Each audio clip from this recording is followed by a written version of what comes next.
ವೀರೇಂದ್ರ ಹೆಗ್ಗಡೆಯ ಪರ ಶಿವರಾಮೇಗೌಡ ಅವರು ಬ್ಯಾಟಿಂಗ್ ಅನ್ನ ಆಡಿದ್ದಾರೆ.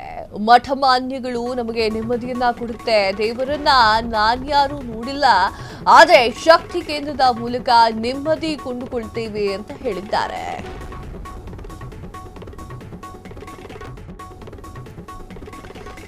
ವೀರೇಂದ್ರ ಹೆಗ್ಗಡೆಯ ಪರ ಶಿವರಾಮೇಗೌಡ ಅವರ ಬ್ಯಾಟಿಂಗ್, ಮಠಮಾನ್ಯಗಳು ನಿಮಗೆ ನೆಮ್ಮದಿಯನ್ನ ಕೊಡುತ್ತೆ, ದೇವರನ್ನ ನಾವ್ಯಾರೂ ನೋಡಿಲ್ಲ, ಆದರೆ ಶಕ್ತಿ ಕೇಂದ್ರದ ಮೂಲಕ ನೆಮ್ಮದಿಯನ್ನ ಕಂಡುಕೊಳ್ತೇವೆ. ವೀರೇಂದ್ರ ಹೆಗ್ಗಡೆಯ ಕುಟುಂಬ ಧರ್ಮಸ್ಥಳವನ್ನ ಚೆನ್ನಾಗಿಯೇ ನಿಭಾಯಿಸಿದೆ. ಮಂಜುನಾಥ ಹಾಗೂ ಅಣ್ಣಪ್ಪನ ಆಶೀರ್ವಾದ ಸದಾ ಆ ಕ್ಷೇತ್ರದ ಮೇಲೆ ಇದೆ. ಮಾಜಿ ಮುಖ್ಯಮಂತ್ರಿಗಳಿಬ್ಬರೂ ಕೂಡ ಆಣೆ ಪ್ರಮಾಣವನ್ನ ಮಾಡಿದ್ದನ್ನ ನಾವು ನೋಡಿದ್ದೇವೆ.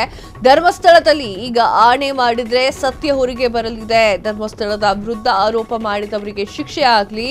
ಮಾಜಿ ಸಂಸದ ಎಲ್.ಆರ್. ಶಿವರಾಮೇಗೌಡ ಅವರ ಈ ಒಂದು ಹೇಳಿಕೆ. ವೀಕ್ಷಕರೇ, ವೀರೇಂದ್ರ ಹೆಗ್ಗಡೆಯವರ ಪರವಾಗಿ ಶಿವರಾಮೇಗೌಡ ಅವರು ಬ್ಯಾಟಿಂಗ್ ಅನ್ನ ಆಡಿರುವಂಥದ್ದು. ಮಠಮಾನ್ಯಗಳು ನಮಗೆ ನೆಮ್ಮದಿಯನ್ನ ಕೊಡುತ್ತೆ, ನಾವು ಯಾರೂ ಕೂಡ ದೇವರನ್ನ ನೋಡಿಲ್ಲ, ಆದರೆ ಶಕ್ತಿ ಕೇಂದ್ರದ ಮೂಲಕ ನೆಮ್ಮದಿಯನ್ನ ಕಟ್ಕೊಳ್ಳೋದು ಆ ವಿಚಾರಕ್ಕೆ ಸಂಬಂಧಪಟ್ಟಂತೆ ಅದನ್ನ ಕಂಡುಕೊಳ್ತೀವಿ. ವೀರೇಂದ್ರ ಹೆಗ್ಗಡೆ ಕುಟುಂಬ ಧರ್ಮಸ್ಥಳವನ್ನ ಚೆನ್ನಾಗಿಯೇ ನಿಭಾಯಿಸ್ತಾ ಇದೆ ಅಂತ ಹೇಳಿದ್ದಾರೆ. ಹಾಗೆ ಮಂಜುನಾಥ ಹಾಗೂ ಅಣ್ಣಪ್ಪ ಸ್ವಾಮಿ ಇದ್ದಾರಲ್ಲ, ಅವರ ಆಶೀರ್ವಾದ ಸದಾ ಕ್ಷೇತ್ರದ ಮೇಲೆ ಇರುತ್ತೆ. ಯಾರು ಸುಳ್ಳು ಸುಳ್ಳು ಆರೋಪವನ್ನ ಮಾಡ್ಕೊಂಡು ಬಂದಿದ್ದಾರೋ ಆ ಸುಳ್ಳು ಆರೋಪಗಳನ್ನ ಮಾಡಿದವರ ವಿರುದ್ಧವಾಗಿ ಕ್ರಮವನ್ನ ಕೈಗೊಳ್ಳಬೇಕು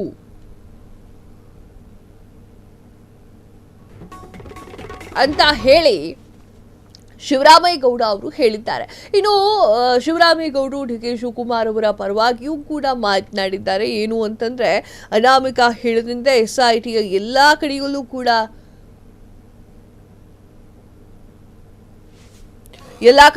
ಕೂಡ ಹುಡುಕಿ ಆಯಿತು, ಆದರೂ ಏನೂ ಕೂಡ ಸಿಕ್ಕಿಲ್ಲ. ಈ ವಿಚಾರಕ್ಕೆ ಸಂಬಂಧಪಟ್ಟಂತೆ ಇನ್ನೆಷ್ಟು ದೂರ ಅಗೆಯೋದು ಗೊತ್ತಿಲ್ಲ ಅಂತ ಹೇಳಿ ಶಿವರಾಮೇಗೌಡರು ಮಾತನಾಡಿದ್ದಾರೆ. ವೀರೇಂದ್ರ ಹೆಗ್ಗಡೆಯ ಕುಟುಂಬ ಧರ್ಮಸ್ಥಳವನ್ನು ಚೆನ್ನಾಗಿ ನಿಭಾಯಿಸ್ಕೊಂಡು ಹೋಗ್ತಾ ಇದೆ. ಧರ್ಮಸ್ಥಳದಲ್ಲಿ ಈಗ ಆಣೆ ಮಾಡಿದ್ರೆ ಸತ್ಯ ಹೊರಗೆ ಬರುತ್ತೆ. ಧರ್ಮಸ್ಥಳದ ವಿರುದ್ಧ ಆರೋಪ ಮಾಡಿದವರಿಗೆ ಶಿಕ್ಷೆ ಆಗಬೇಕು ಅಂತ ಹೇಳಿ ಏರು ಧ್ವನಿಯಲ್ಲಿ ಮಾತನಾಡಿದ್ದಾರೆ ಶಿವರಾಮೇಗೌಡರು. ಏನು ಹೇಳಿದ್ರು ನೋಡ್ಕೊಂಡ್ ಬಂದ್ಬಿಡೋಣ ಬನ್ನಿ.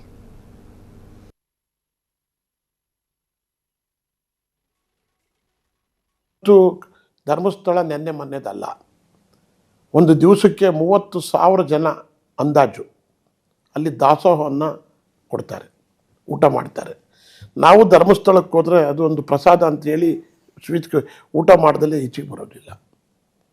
ಅಂಥ ಒಂದು ಬೃಹತ್ ಇವತ್ತು ನಮ್ಮ ಸೌತ್ ಇಂಡಿಯಾದಲ್ಲಿ ಇರ್ತಕ್ಕಂಥ ದೇವಸ್ಥಾನಗಳ ಪೈಕಿ ಧರ್ಮಸ್ಥಳದ ಮಂಜುನಾಥನು ಒಬ್ಬ ಭಾಳ ಪ್ರಮುಖವಾಗಿರ್ತಕ್ಕಂಥ, ಏನು ಈಗ ಧರ್ಮಸ್ಥಳದ ಮಂಜುನಾಥನಿಗೆ ಹೋದರೆ, ರಾಘವೇಂದ್ರ ಸ್ವಾಮಿಗೆ ಹೋದರೆ, ತಿರುಪತಿಗೆ ಹೋದರೆ, ಈ ಥರ ಆದಿಚುಂಚನಗಿರಿ ಕಾಲಭೈರವನಿಗೆ ಹೋದರೆ, ಈ ಥರ ಈ ಸಿದ್ಧಗಂಗಾ ಸ್ವಾಮೀಜಿ, ಶಿವಕುಮಾರ ಸ್ವಾಮೀಜಿಯವ್ರ ಸಿದ್ಧಗಂಗಾ ಮಠಕ್ಕೆ ಹೋದರೆ, ದೇಶಿಕೇಂದ್ರ ಸ್ವಾಮೀಜಿಗಳವ್ರ ಮಠಕ್ಕೆ ಹೋದರೆ ನಮಗೆಲ್ಲೂ ಇಲ್ಲದೆ ಇರತಕ್ಕಂಥ ಒಂದು ಸಮಾಧಾನ, ನೆಮ್ಮದಿ ಆಗುತ್ತೆ.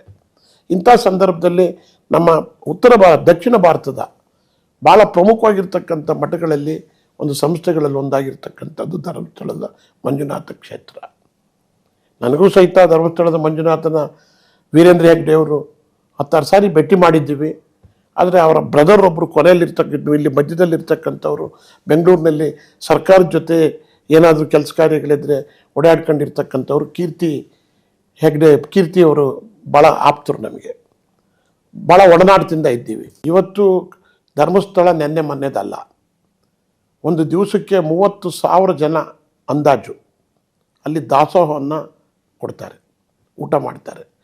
ನಾವು ಧರ್ಮಸ್ಥಳಕ್ಕೆ ಹೋದರೆ ಅದು ಒಂದು ಪ್ರಸಾದ ಅಂತೇಳಿ. ಕ್ಷಣದ ಸುದ್ದಿಗಳಿಗಾಗಿ ಫ್ರೀಡಂ ಟಿವಿ ಸಬ್ಸ್ಕ್ರೈಬ್ ಮಾಡಿ, ಲೈಕ್ ಮಾಡಿ ಹಾಗೂ ಫಾಲೋ ಮಾಡಿ. ಹೊಸ ಸುದ್ದಿಗಳ ನೋಟಿಫಿಕೇಶನ್ಗಾಗಿ ಬೆಲ್ ಐಕಾನ್ ಮೇಲೆ ಕ್ಲಿಕ್ ಮಾಡಿ.